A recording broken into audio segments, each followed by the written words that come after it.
Nagsimula sa simple na pasulyap-sulyap, nagpapapansin sa'yo.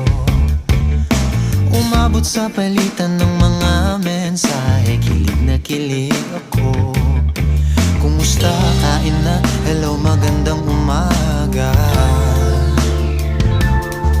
Ingat ka, pahinga, huwag kang masyadong magpupuyat pa. Naramdaman ng puso na dahan